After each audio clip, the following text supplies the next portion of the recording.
அனைவருக்கும் என்னுடைய பணிவான வணக்கம். மேடையில் அமர்ந்திருக்கும் திரு சிவாஜி அவர்களும், ராணா சார், தேஜா சார், ஜெகன் மற்றும் இந்த படத்தில் நடித்தவங்களுக்கும், டெக்னீஷியன் ஆல் ப்ளஸ் உங்கள் அனைவருக்கும் என்னுடைய பணிவான வணக்கம். அதாவது முதல் இந்த டைட்டில் எனக்கு தெரியாது. ஒரு படத்தில் நடிச்சிருக்கேன், என்ன டைட்டில் எதுவும் தெரியாது. இங்கே வந்து பார்த்தா நான் ஆணையிட்டார். இது நம்ம தலைவருடைய படத்தோடைய டைட்டில் ஆச்சுன்னா ரொம்ப சந்தோஷம். நான் தலைவருடைய பக்தாங்கிறது எல்லாத்துக்குமே தெரியும்.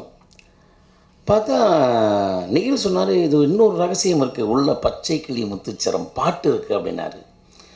ஜனங்களை திரும்பி பார்க்குறதுக்கு இந்த 2 போதும் அப்படின்னு மனசில் சந்தோஷப்பட்டுக்கிட்டேன். இங்கே யார் யார் எப்போ இப்படி பழக்கமானாங்க அப்படிங்கிறது இப்போது தேஜா சார் வந்து நம்ம சுரேஷ் சார் ஸ்க்ரீன்லேயே சொல்லியிருப்பார், தேஜா வந்து ஒரு எம்ஜிஆர் ரசிகர் அப்படின்னு. அதில் தான் எனக்கும் தேஜா சாருக்கு ஃப்ரெண்ட்ஸ். என்னை பற்றி அவர் அப்படியே தெரிஞ்சுக்கிட்டாரு, அவரை பற்றி நான் அப்படியே தெரிஞ்சுக்கிட்டேன். அதுக்கப்புறம் எப்போ பார்த்தாலும் எதை பற்றி பேசுகிறோமோ இல்லையோ, ஒரு நாள் ஒரு வார்த்தை அந்த எம்ஜிஆர்ங்கிற வார்த்தை நாங்கள் பேசாதனாலே கிடையாது. அதில் தான் அவர் மேலே ரொம்ப பாசம் ஏற்பட்டுச்சு. இங்கே வந்தாருன்னா கண்டிப்பாக மீட் பண்ணுவோம். அதே நேரத்தில் அந்த ஜெயம் அப்படிங்கிற படத்தில், ஜெயம் ரவி நடித்த படத்தில், அந்த படத்தில் நான் ஒரு கேரக்டர் பண்ணியிருப்பேன், பெரிய கேரக்டர். நானும் இளவரசன் கேமராமேன் சார் பண்ணியிருப்போம். இப்போ தெலுங்கில் அந்த மாதிரி பண்ணியிருக்காங்க. அது மூலிமாவும் பழக்கங்களுக்கு ஒரு லிங்க்கு. தேஜா சார்கிட்ட வந்து ஒரு டைரக்டருங்கிறத விட ஒரு பின்னால் நிறைய விஷயங்கள் இருக்குது. கான்ஃபிடென்ட், எனக்கு இதுதான்னா நோ காம்ப்ரமைஷன், அது வேணும், அதெல்லாம் அவர் திருப்திப்படுத்த முடியாது.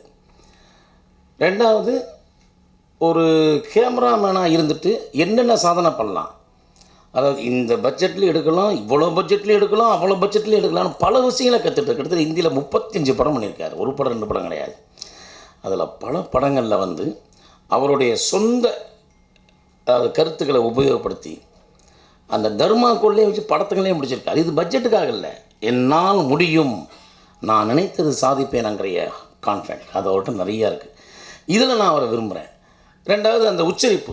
அவர் ஒரு எந்த மாநிலம் எந்த மொழி இல்லாமல் போது அது எந்த மொழியில் எடுத்தாலும் அந்த உச்சரிப்பை நல்லா பார்ப்பார். இப்போ உதாரணத்துக்கு நம்ம தமிழ் படத்தில் நான் அவர்கிட்ட நடிக்கும்போது பேசி காட்டுறாரு, இது கரெக்டாக, இது நல்லா இருக்குமா, ஓகே, இது எப்படி இது சார், இந்த அளவுக்குலாம் கேட்பார்.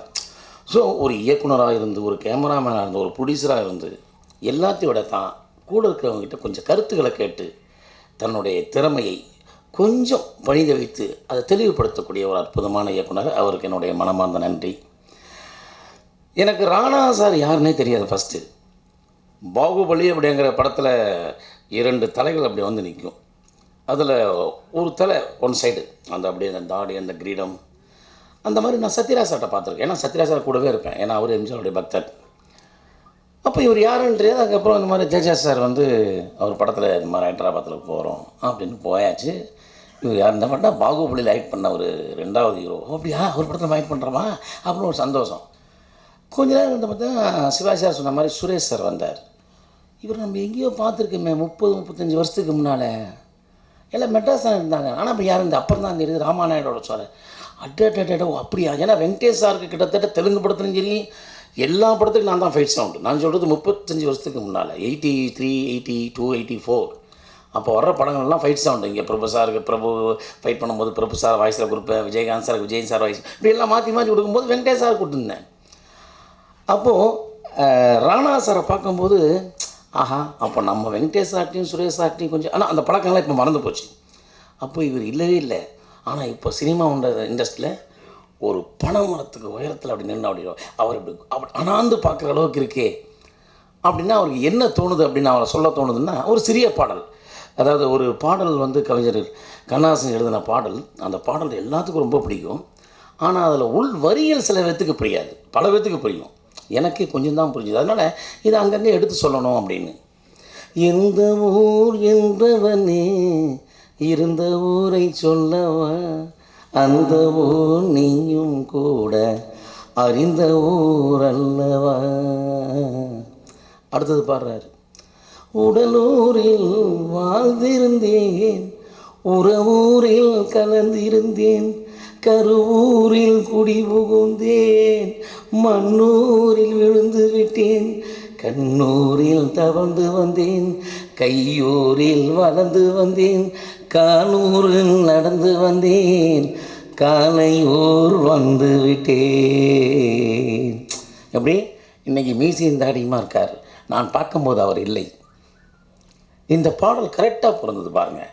அவர் எப்படி இருந்தார், எங்கே இருந்தார், இன்றைக்கி காலையூர் வந்து விட்டார். சாதாரணமாக வரவில்லை, ராணாவாக வந்து அனைவரும் அப்படி பிரமிச்சு பார்க்குற அளவுக்கு இருக்கார்.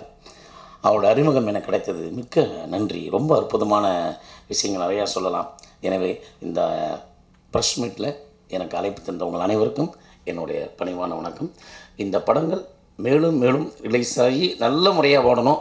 நிறைய பேர் வந்து சீடியில் பார்க்காதீங்க சொல்கிறாங்க. காலம்புறம் நம்ம தான் சொல்லிகிட்டு இருக்கோம், பார்க்குறவங்க பார்த்துட்டு தான் இருக்கோம். அதனால் ப்ரொடியூசரோட நல்ல மீட்டிங் போட்டு அந்த ரைட்ஸை முன்னாலே கொடுத்துருங்க, கொஞ்சம் பிரச்சனை தெரியும் நான் நினைக்கிறேன். நன்றி, வணக்கம்.